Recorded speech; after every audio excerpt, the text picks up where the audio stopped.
Olá pessoal, eu sou o Pacete e esse é mais um episódio do Tech for Business, o podcast e videocast da Sonda Brasil. Quando a gente fala de negócio, tecnologia, inovação, eu costumo sempre dizer, a nossa audiência é profissionais de tecnologia que estão olhando para negócios e profissionais de negócio que estão olhando para tecnologia. Hoje eu recebo o Alexandre Rício, ele é CEO do Inter e a gente vai entender um pouquinho mais o que é o Inter, em que contexto ele está, mas mais do que isso, ele é um cara super legal, mineiro, e o apelido dele é Xande. É isso, Xande? É isso mesmo, Pacete. Prazer estar aqui e vamos ter uma conversa gostosa aqui, com toda certeza. Bem-vindo, querido, bem-vindo e obrigado por, de novo, né, ter a oportunidade de falar contigo. A gente estava discutindo aqui nos bastidores, né? Banco Inter, dá uma ideia do que é esse ecossistema que hoje é chamado do ecossistema Inter. Pacete, até excelente pergunta. Assim, a gente está hoje com 30 anos, na verdade 31 anos, estamos em 2025, né? Então a gente começou como financeira, ficamos de 94 até 2008 como financeira. 2008 a gente vira banco intermédio, então era intermédio financeira, passamos a banco intermédio. E em 2014, 15 a gente começou a desenvolver o banco digital. Então ali tinha muita característica de banco local. Quando a gente começou esse projeto, a gente fazia consignado, imobiliário e crédito para empresas. Então, a essência nossa de crédito e local. E começamos a desenvolver o banco digital. O banco digital ganhou tração. Então, assim, o projeto em si durou uns 2 anos até a gente colocar de pé tudo que se transformaria no Inter que a gente conhece hoje, ou as bases do que se transformaria no Inter que a gente conhece hoje. 2016 a gente começa a escalar. E aí tem até algumas histórias curiosas, mas que culminaram na mudança da marca também, né? Então a gente deixa de ser banco intermédio em junho de 2017, a gente passa a ser banco Inter e ali por volta de 2019 a gente parou de ser essencialmente um banco para ser muito mais uma plataforma. Então a gente trouxe o nosso marketplace, que hoje é um Intershop, que cresceu muito. A gente expandiu muito a nossa plataforma de investimentos através de uma DTVM, que também transcende banco. A gente expandiu muito em seguros, entre outros negócios, e de forma que em 2020 e 2021 a gente também tirou banco do nome e a gente virou só Inter. Essa base que você descreveu nasceu em BH, né? Foi BH. Antes de falar do digital, em que momento que vocês deixam de ser local? Assim, em que momento que vocês começam a olhar pro Brasil como um todo? Isso aconteceu bem ali em 2016, logo no início do banco digital. Hoje é um negócio que a gente não olha tanto, mas tinha uma grande curiosidade que era em qual geografia a gente está presente. Então temos até hoje um mapa do Brasil, onde a gente olhava em quais cidades nós tínhamos clientes, como é que eram as concentrações, e isso dizia muito sobre o modelo digital, né? Até hoje a gente conversa com algumas pessoas que sabem que nossa base, nossa sede é em Minas, e as pessoas acham que os nossos 42 milhões de clientes estão concentrados lá. E a verdade é que eles definitivamente não estão, e não estão desde praticamente da concepção do banco digital em 2016. Então a gente foi medindo ali por final de 2017, se a gente não tivesse em todos os municípios brasileiros, a gente estava em 99% dos municípios brasileiros. Hoje, obviamente, temos clientes ativos em cada uma das cidades do Brasil inteiro, e o que acaba sendo determinante para uso é renda e concentração populacional. E a gente cresce com uma proporção parecida em relação a essa concentração populacional. São Paulo, consequentemente, maior que Minas. E Minas tem alguma concentração, sim, por causa da gente ter a base lá e a marca acabar sendo, por isso, um pouco mais forte lá. Mas é muito bem distribuído pelo Brasil afora. Então a gente pode falar desde 2016, 2017, que é uma marca nacional, um produto nacional, atendendo a todos os brasileiros de uma forma totalmente democrática, né? Eu fiz essa pergunta até porque tem uma relação direta aqui também, né? Quando você se torna digital, essa ideia de fronteiras ou talvez de você precisar estar localizado fisicamente quando eu falo em termos de CNPJ, né? Começa a mudar. Faz sentido? Faz muito sentido e a gente fez um trabalho, não foi por sorte, foi um negócio muito intencional. Então tinha alguns gargalos que eram importantes. Então, assim, o que era o paralelo que a gente traçava, né? Primeiro é o seguinte, a gente queria ter um banco de varejo. Para que um banco de varejo? Banco de varejo, normalmente, em escala, né, ele tem funding, com custo menor. Então, tem uma base de captação com custo menor. E isso te possibilita competir bem no ativo, na concessão de crédito. Então, a gente queria ter isso e a gente queria ter receita de serviços. Nossas receitas de serviços eram mais ou menos 5% do total, a gente queria escalar isso. Hoje a gente está ali por volta de 30% do total. 30%. Exatamente. Tem uma média no mercado ou é muito relativo? Os bancos de varejo vão para esse patamar de entre 20% e 35%, a depender do mix de negócio. E então a gente queria ter isso. Qual que era o paralelo que a gente precisava traçar? Os grandes bancos de varejo tinham data centers muito caros e uma rede de agências muito grande. Essas duas coisas eram incompatíveis com a nossa base de capital, com o tamanho da companhia ali, quando a gente criou o banco digital. Então, como é que a gente quebrava essa espinha dorsal e construía um banco digital? Nuvem. Por que nuvem? Porque isso é escalável. A gente pode falar mais sobre isso para frente. Porque a nuvem é escalável no curto prazo. Porque tudo é escalável. Se você tiver capital, você constrói seu data center. Mas isso pode ser um processo de 1, 2, 3, 4, 5 anos. A gente não tinha esse tempo. E com um capital considerável, né? Exato. E com um capital considerável, assumindo que tudo deu certo e alguém resolveu apostar em você, você vai precisar de 2, 3, 4, 5 anos para poder escalar. Na nuvem, isso está pronto. E do outro lado era produto. E por que eu falo de produto? Porque a gente tinha que quebrar algumas barreiras. Por exemplo, preciso de depositar um cheque. Normal. Qualquer cliente de banco. Hoje, menos normal, né? Hoje a gente não fala muito em cheque. Mas em 2016 ainda falava-se em cheque. Era importante ter um depósito em cheque digital. Então tivemos que desenvolver isso. Um outro gargalo até maior. Preciso depositar dinheiro e não tenho rede de agências. E esse também era um bem óbvio.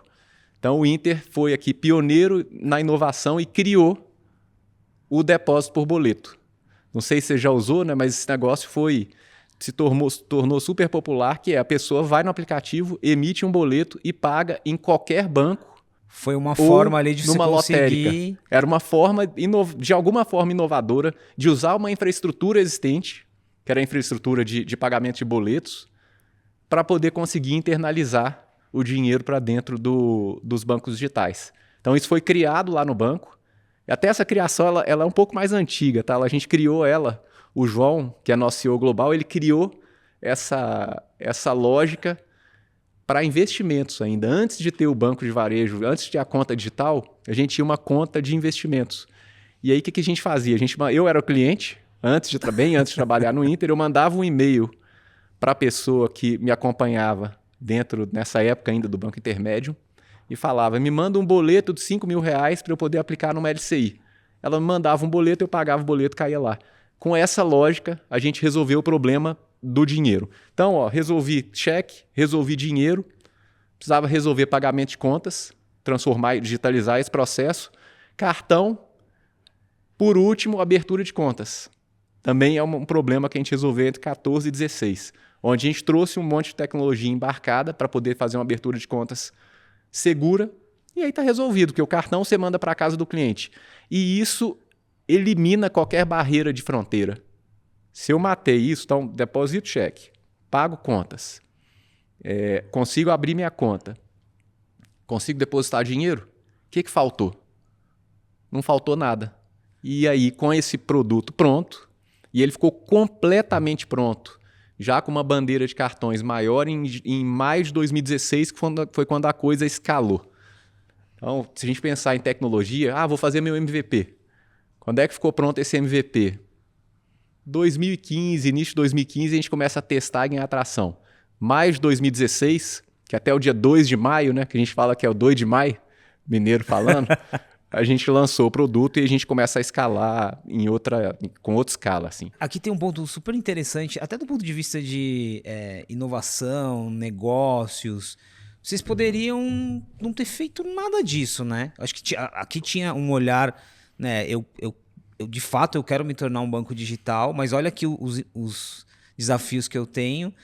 Você poderia ir por um outro caminho, né? Com certeza. Talvez, pode parecer simples a ideia de criar um boleto para fazer um investimento, para fazer um depósito ali, mas ela foi determinante para que você chegasse até aqui hoje, né? Talvez até dando mais velocidade do que esperar até o momento em que tivesse um pouquinho mais favorável e aí não, você entrava. Por isso que vocês usam a ideia de que vocês foram o primeiro banco digital? Foi assim, você falou a palavra velocidade, né? Então assim, o que teve no processo? Tinha essa vontade de ter esses ingredientes ali que aumentam a potência do potencial de resultado da companhia, que é ter o funding de baixo custo, conseguir competir, conseguir ajudar todos os clientes que a gente queria ajudar. Então a gente pensava muito nisso. Como é que eu vou ajudar vários clientes a investir bem, a economizar a tarifa, e isso pode me ajudar a competir bem em crédito. Então a gente olhava muito para isso, e você falou a palavra velocidade, me fez lembrar muito de o quanto o digital e a tecnologia pode escalar o negócio e levar o negócio para outro patamar. Então a gente começou, estou falando ali de 14, 15, 16, mas fato é que em 16, no início do ano, a gente tinha 8 mil correntistas. 8 mil. E a gente falava em ter 100 mil correntistas até o final de 2020. E a gente conseguiu sair escalando isso, parceiro. Então a gente saiu em 2016 de 8 para 80. E a gente falou, se é 80, então já não é mais 100 em 2020. Dá para poder sonhar muito maior. E nesse meio do caminho a gente foi embarcando tecnologia. De forma que em 2020 a gente já estava abrindo 100 mil contas por semana. Mais ou menos 400 mil contas por mês. Então a escala que a coisa pode tomar é outra. Hoje já são 42 milhões de contas, já são pouco menos de 200 mil contas por semana. E o negócio continua crescendo. E nesse meio do caminho, que a gente fez? Né? A gente, de fato, revolucionou o sistema bancário brasileiro. Por quê? E você perguntou sobre pioneirismo do Inter. Né? Por que o Inter foi, de fato, pioneiro? Foi o primeiro que teve a ousadia de falar, vou lançar um produto que seja totalmente gratuito, sem asteriscos. Ah, mas e se o cliente mandar 50 TEDs por mês? Vai mandar sem tarifas. Ah, mas não tinha mais, não tinha asterisco. Era o banco, de fato, 100% digital, gratuito e completo. Então esse foi o pioneirismo do Inter, foi a primeira conta. Depois vieram vários seguidores que trouxeram hoje para o mercado mais de 50 milhões de pessoas que eram desbancarizadas, hoje são bancarizadas por esse pioneirismo. Já falo de cloud, que é super importante aqui na nossa conversa, mas uma dúvida. 2016 ali a gente estava às vésperas de um movimento de outros bancos digitais, né?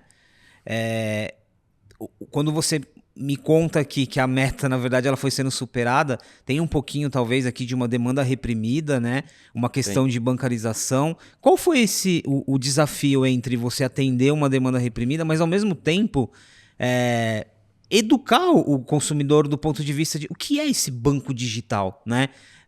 Qual é a referência? Hoje, todo mundo tem essa referência, mas naquela época não. Pois é, hoje, o que é interessante, assim, se a gente pensar quando a gente olha para hoje, 42 milhões de clientes, você fala, nossa, mas assim, a coisa foi evoluindo paulatinamente. O que eu chamo de paulatinamente? Né? Foram 8 para 80 mil clientes, então uma base relativamente pequena hoje, quase que, 2, 3 dias de abertura de conta. De 80 para 380.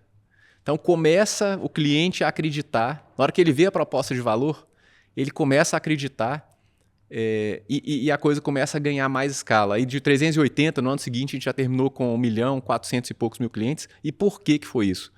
Que a proposta de valor era muito melhor. Era um negócio assim, que muitas das ligações que nós recebíamos no call center eram para poder questionar se aquele modelo de fato existia. Entendeu? Era assim, mas como assim não vou pagar a tarifa? Não estou entendendo como é que eu não vou pagar a tarifa. Você vai arrumar um jeito. Um dia você vai cobrar a tarifa. Cadê a tarifa? Todo mundo queria saber cadê a tarifa. Por que isso? Porque o brasileiro pagava, em média, 250, 300 reais por mês de tarifa. Até na porta do Inter, lá no nossa sede antiga, a gente tinha lá o que a gente chamava de tarifômetro, que era quantos clientes do Inter, e a gente, cada conta aqui abrindo e acumulando, né? Quantos bilhões de reais os clientes do Inter tinham economizado no pagamento de tarifa.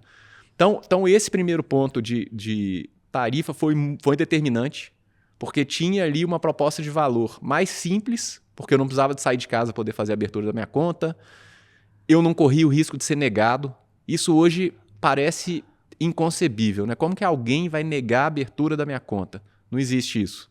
Pelo menos a sensação que a gente Por vive. isso a bancarização aqui, né? Exato. Porque muita gente até então não... Exatamente isso. Mas era comum, Pacete, era comum você chegar num banco. Eu lembro, pessoalmente, assim, quando eu entrei no Inter, foi 2013, a gente, quando fazia a contratação das pessoas, a gente não tinha conta ainda, a gente indicava um outro banco para fazer a abertura de conta. E muitas vezes a gente tinha que assinar um documento. Então, sei lá, atesto que Luiz Pacete está contratado pelo Inter. Você pegava esse documento e ia abrir conta nesse banco. Em algumas situações, eu já vi a pessoa voltar e falar, olha, essa pessoa que assinou o documento para poder abrir a conta não é estatutária da companhia. Então, precisa de ser um estatutário atestando isso para que a pessoa consiga abrir uma conta. Então, esse era o cenário que o Brasil vivia.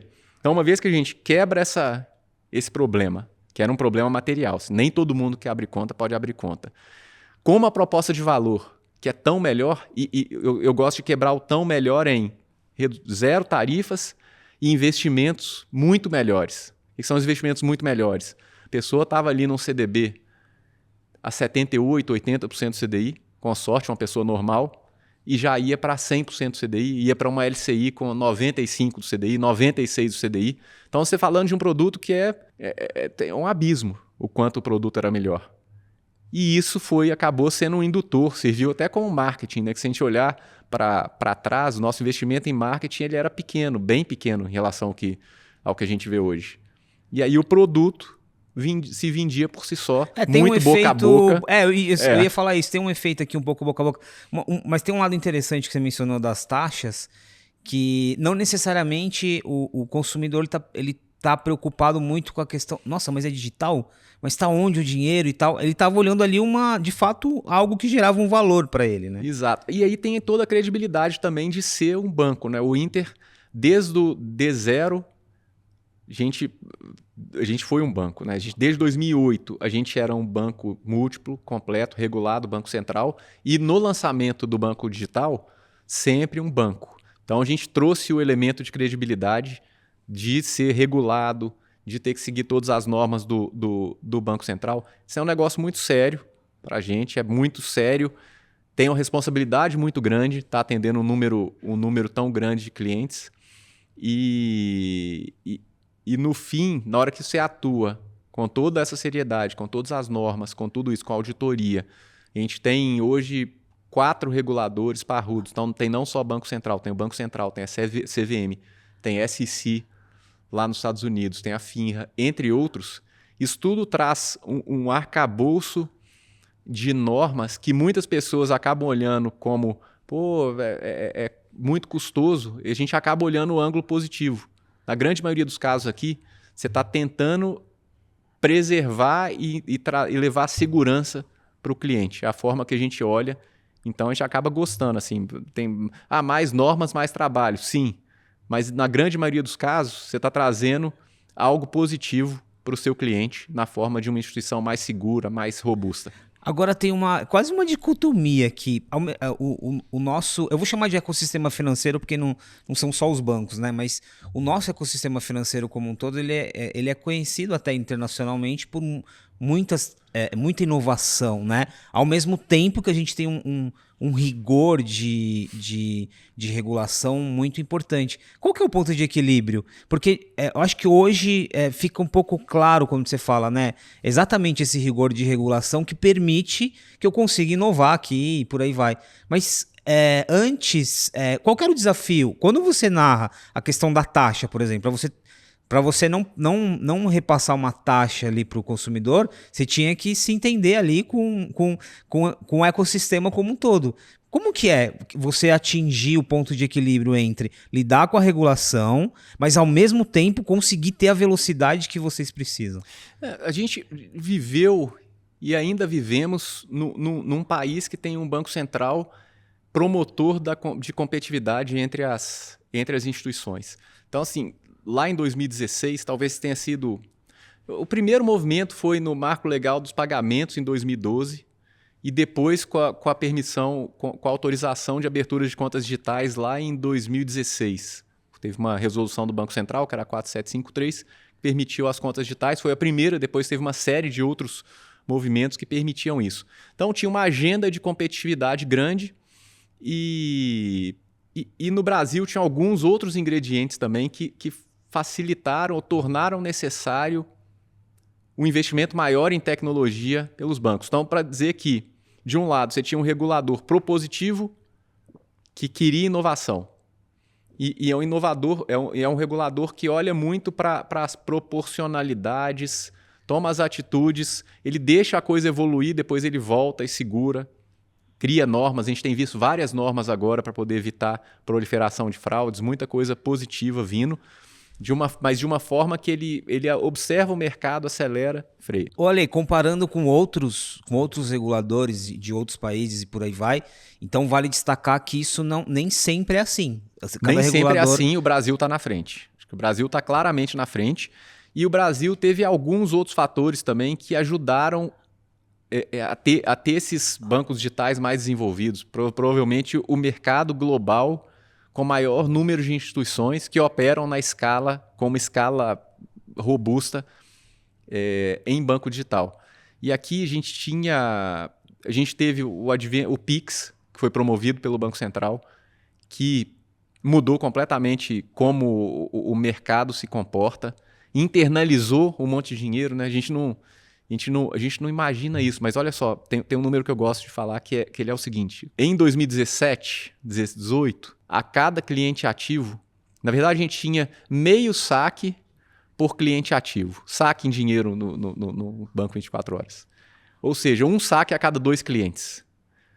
Hoje, a gente tem um saque a cada 10 clientes. Nossa! Por que isso? Porque teve o Pix.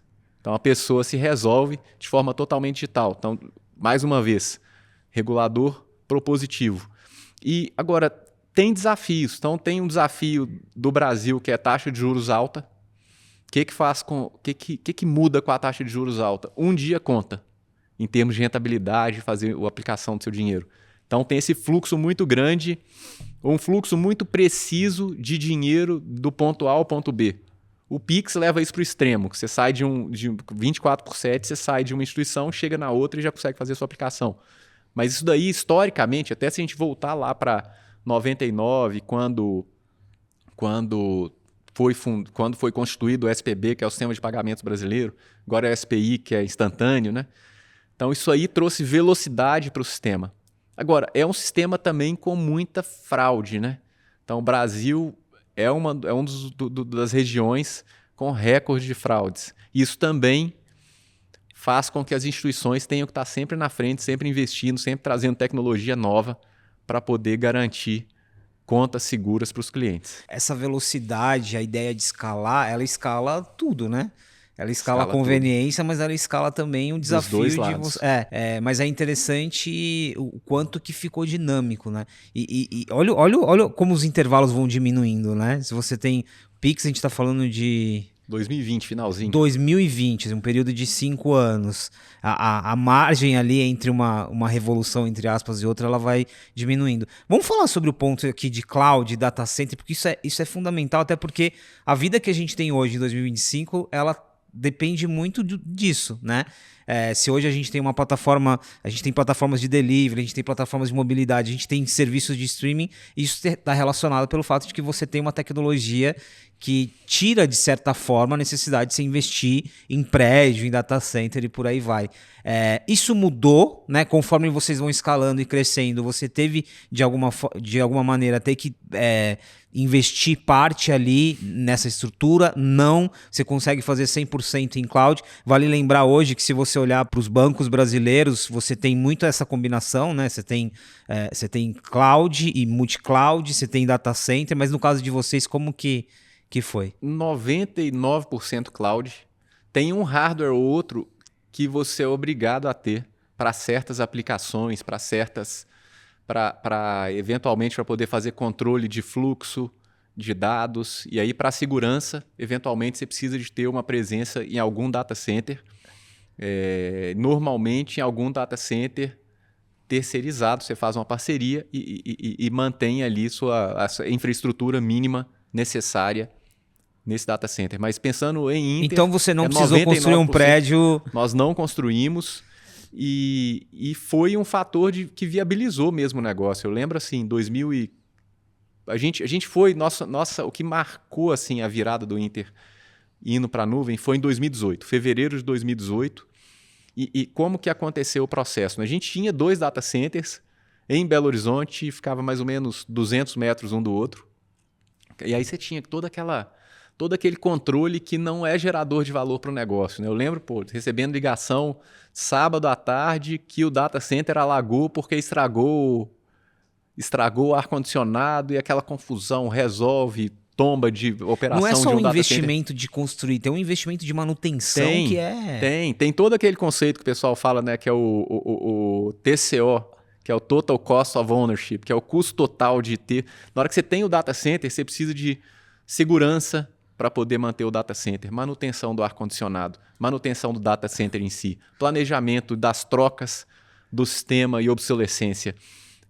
Então o fato é que vira uma grande operação. E no momento de crescimento, na hora que a gente pensa nas startups, na hora que a gente pensa no banco digital nos primeiros dias, ter toda essa estrutura em meio a tentar tocar o negócio, a desenvolver produto, acaba sendo quase que um impeditivo. E eu lembro bem da gente falando, vamos começar um projeto para poder, modernizar um sistema X. Aí a primeira coisa que você precisava fazer era mobilizar o time de infraestrutura, eventualmente criar um servidor novo para você poder fazer o desenvolvimento daquele produto. Só esse processo, às vezes, perdia 2 meses. Como é que isso muda para a nuvem? Virou um clique, que é a infraestrutura as a code, né? Que o pessoal fala, é um código que gera a sua infraestrutura, então você começa muito rapidamente a fazer todo o desenvolvimento. Outra coisa que acontece que é materialmente diferente é capacidade de escala. Então, se o seu negócio começa a dar certo, a infraestrutura está toda pronta para você poder escalar. Se fosse um negócio normal, antigo, você precisaria tem que construir algo, comprar, né? o seu novo parque para poder conseguir sustentar aquele crescimento. Então, muda tudo. Agora, o que muda também? Como é muito fácil, tudo que é muito fácil e abundante, é muito fácil tornar o custo da sua infraestrutura em nuvem um custo muito alto. Então, hoje já tem várias empresas olhando, eventualmente até pensando da seguinte forma. Pensa o seguinte, uma coisa é absorção de picos. Então, meu negócio, eu não sei se ele vai crescer ano que vem 20%, 30% ou 50%. Então, é muito difícil de dimensionar isso no ponto de vista do data center físico. Então, a nuvem vem e ela consegue absorver esses picos de crescimento. Mas já tem muita gente que começa a estudar soluções, eventualmente físicas, então podendo ser a construção de um data center físico, para poder sustentar a sua demanda de base, nos casos em que isso for mais economicamente eficiente do que ficar em nuvem. Então assim, o mundo vai ainda mudar muito nos Não é o caso anos. De vocês. Não é o nosso caso. Mas é um exemplo... Mas já é coisa que a gente olha, que a gente discute. Não seria assim uma hipótese 100% descartada, olhando para daqui 5 anos. O ideal nosso, a gente prefere ficar em nuvem, 100% em nuvem. A gente o banco digital nasceu na nuvem, num projeto que eu comentei, em fevereiro de 2018, a gente tombou desses dois data centers para a nuvem e lá estamos. Mas acho que a gente tem que olhar para todas as alternativas, ver o que é o melhor para o negócio no longo prazo. Olha, isso é super importante. Então, a possibilidade disso acontecer, detalhe um pouquinho para mim. Acho que está clara a ideia de você ter esse cuidado, porque é muito complexo, né? Para você fazer a gestão hoje de cloud, você tem muitas variáveis. Acho que a opção que você tem tantas ofertas que você tem um desafio ali de gestão. Ter um data center, um percentual ali que dependa muito de você, te garante o quê nesse caso? Eu gosto de pensar sempre nessa questão dessa demanda de base. Então, por exemplo, uma coisa é a empresa vai crescer, e tem startups que crescem 100% ao ano, todo ano, e a conta de infraestrutura ou nuvem vai crescendo mais ou menos no mesmo ritmo. Então, é muito pouco previsível o que vai acontecer. E a nuvem usar as infraestruturas de cloud te permite ter quase que flexibilidade total para poder executar esse crescimento. Uma vez que a empresa amadureceu e ela tem ali o custo de cloud já mais ou menos estabilizado ou crescente, mas com uma base muito previsível, você pode usar essa previsibilidade para poder pensar de forma inteligente, aí sim pensando em custo. E esse pensamento em custo, acho que a pessoa tem que... Os CTOs têm que olhar para isso com flexibilidade total. Acho que a gente não pode nem se amarrar à nuvem, nem se amarrar a um data center próprio e nem se amarrar a um data center terceirizado, mas olhar muito para essa questão de como que eu posso otimizar meu custo. Se eu comprar servidores próprios para certos tipos de aplicação, onde eu tenho uma demanda muito conhecida, isso reduz custo? Então, isso acaba sendo um ponto a se pensar, porque a nuvem, como eu comentei, né? Como é tudo muito acessível, pode ficar também muito caro, muito oneroso para os negócios. E vale lembrar que a gente discute numa outra, diretamente e indiretamente ligado aqui, a questão hoje da demanda por data centers por causa da IA generativa, né? Tem isso também. Isso, de certa forma, no meio do caminho, faz uma diferença aqui, quando a gente fala de oferta, de investimento, e por aí vai também tem um ponto aqui de preocupação, né? A gente vai precisar acompanhar muito os próximos trimestres e meses, qual que vai ser o comportamento de custo, para poder tomar a decisão otimizada, né? Porque existe toda essa demanda, a gente vai ver um CAPEX global absurdo, se fala muito nisso hoje, né? E de que forma que isso aí vai gerar valor. Então, acho que vai ter um futuro excitante aí para a gente poder acompanhar esses próximos passos. Isso que você falou dos CTOs, a gente fala com muitos CTOs, CIOs aqui e aparece muito nessa composição. E aí, independentemente do mercado, do segmento aqui da indústria, aparece muito esse... Não é um olhar agnóstico, mas é um olhar flexível, né? Não dá para eu me apegar a nenhum modelo. Assim, eu preciso ter essa velocidade. Eu concordo muito com isso. Assim, não dá para... No passado, até quando a gente foi para a cloud, nos parecia e o buzz do momento era tem que ir para a cloud. Quem não está na cloud está ultrapassado. E isso não necessariamente vai ser verdade eternamente. Então, cloud por cloud, eu não acho que é um negócio obrigatório. Você tem que entender o seu problema de negócio, entender se aquilo vai gerar valor para o seu negócio, e se for gerar valor para o seu negócio, sim, aí você vai. Agora, se não for gerar valor, que a visão estratégica do negócio precisa estar acima da sua escolha de onde que você vai segurar o seu sistema. Tem N exemplos, eu lembro, tem uma empresa chama Stack Overflow, e tinha um vídeo deles explicando como que eles faziam tudo on-premises e tinha um volume de acesso assim, maluco, dezenas de milhões de acessos dia, com um volume de informação incrível, com um data center pequenininho próprio. No momento onde nuvem já estava totalmente difundido, e eles conseguiam. Então, assim, nada é impossível, acho que a pessoa precisa olhar muito para a estratégia dela, e se organizar do ponto de vista de infraestrutura para que seja a forma mais eficiente.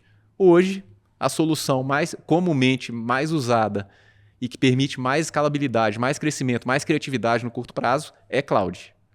Mas acho que você não pode se impor restrições de longo prazo por causa disso. Gostei bastante desse insight, aliás, acho que fica para nós aqui que estamos há alguns meses aí acompanhando várias discussões sobre tecnologia em vários aspectos, né? No nível de liderança, no C-Level, acho que é um insight muito interessante de observar.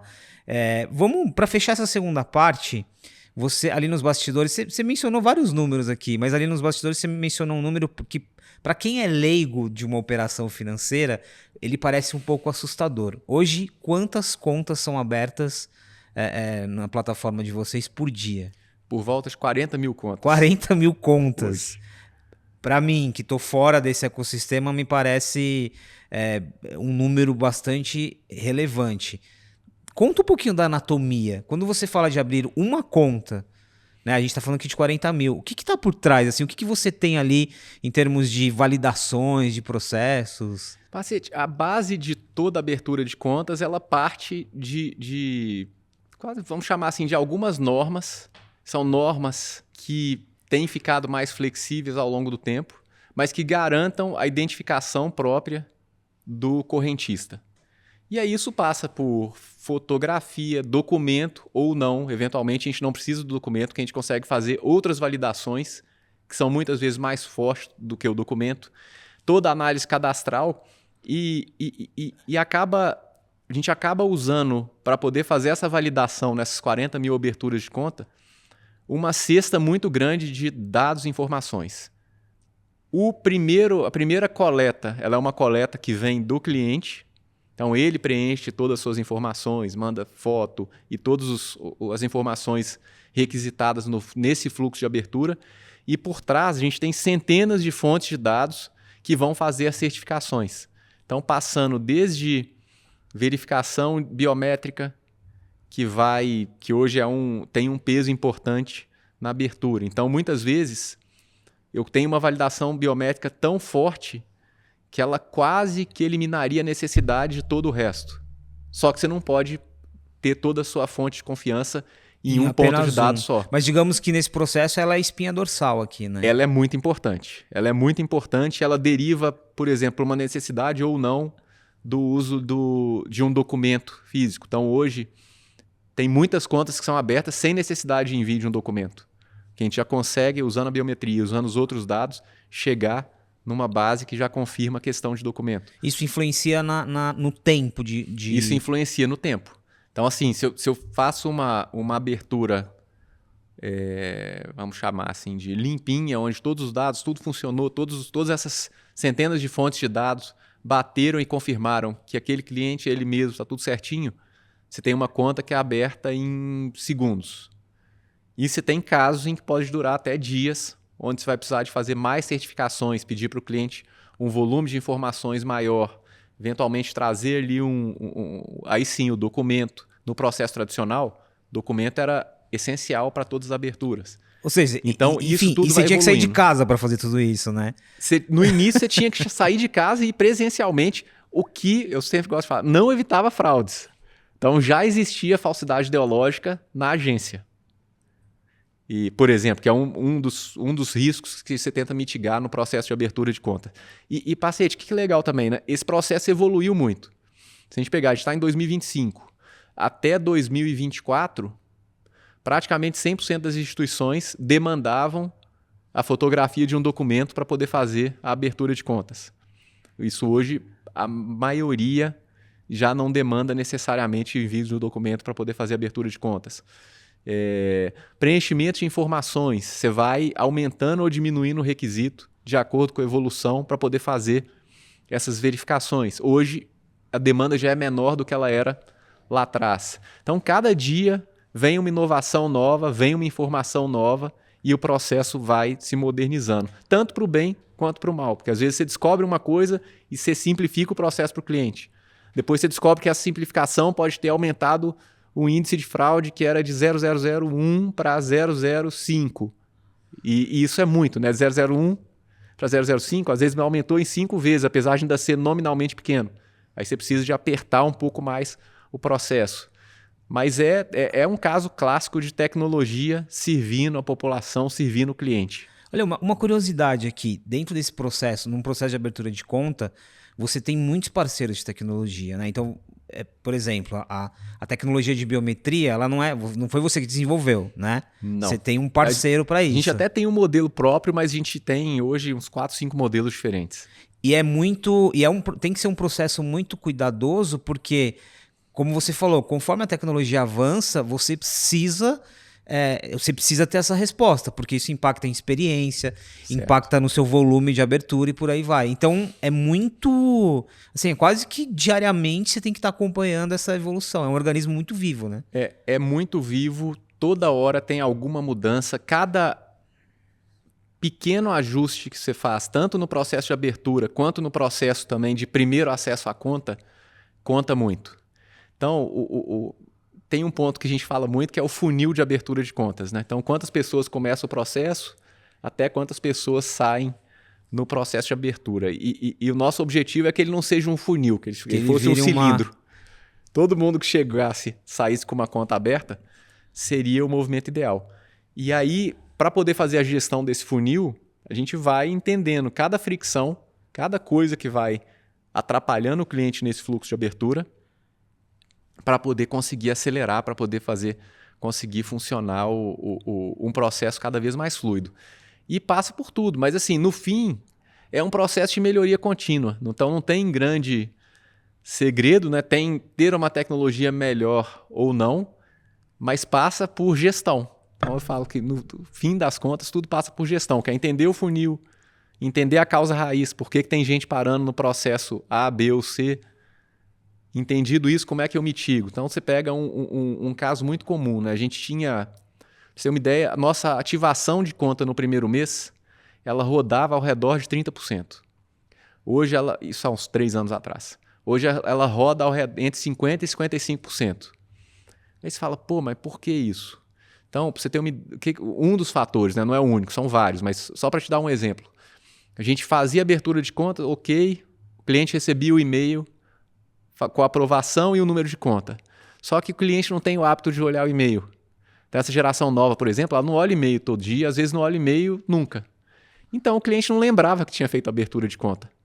Então, hoje isso vai, de alguma forma, seja num push no app, seja no WhatsApp, seja no SMS, avisa para o cliente. Você tem que encontrar a pessoa onde ela estiver, né? Exato. Um movimento, um ajuste fino desse já muda em mais de 10% o percentual de ativação no primeiro mês. Que a pessoa lembra, abriu minha conta, tá pronto, deixa eu entrar aqui e já fazer o depósito. Lá dentro, várias outras experiências hiper personalizadas de acordo com o perfil do cliente para poder fazer essa ativação mais rápido.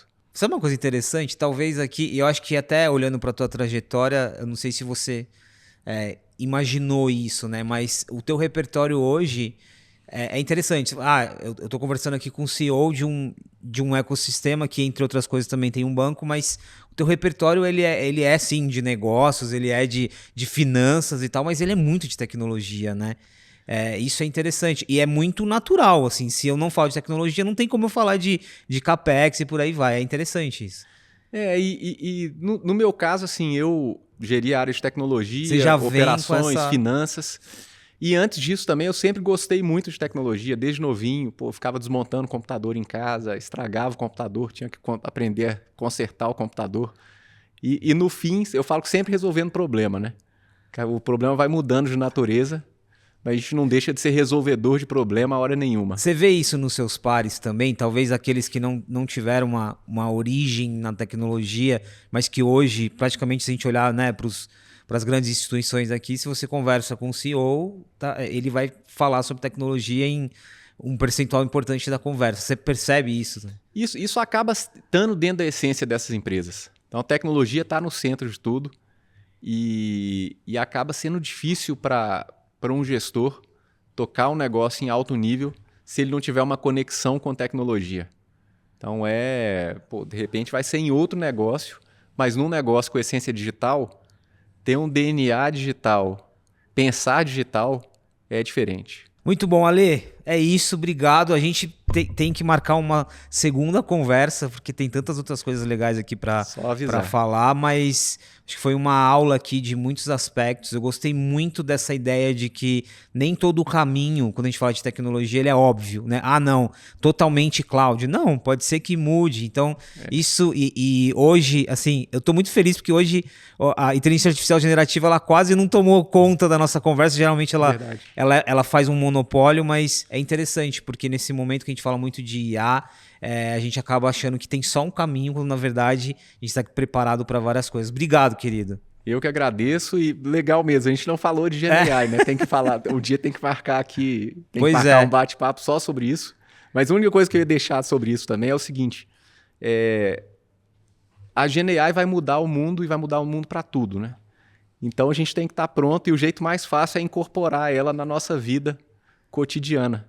Se tiver incorporado ali, você vai conseguir incorporar e levar a derivada para o trabalho, simplificar a vida e ficar mais produtivo em todos os cenários, né? E ter essa flexibilidade que você mencionou ali no caso do CTO, mas que vale para todo mundo. Exatamente. Né? É mais uma ferramenta que vai mudar a vida nossa. Se a gente souber como usar, vai mudar para melhor. Muito bom. Querido, obrigado mais uma vez. Pacete. Fica aqui o convite para você voltar. Eu conversei com o Alexandre Rício, CEO do Inter, e foi um papo aqui sobre um ecossistema que eu gosto muito de falar sobre, porque ele tem várias curiosidades, mas ele também é um motivo de muito orgulho para o Brasil. Você que está chegando agora, o Tech for Business tem uma série inteira para maratonar e conectar com outras conversas aqui sobre tecnologia e negócios. E você que já está aqui frequentemente com a gente, obrigado pela presença e a gente se encontra no próximo episódio.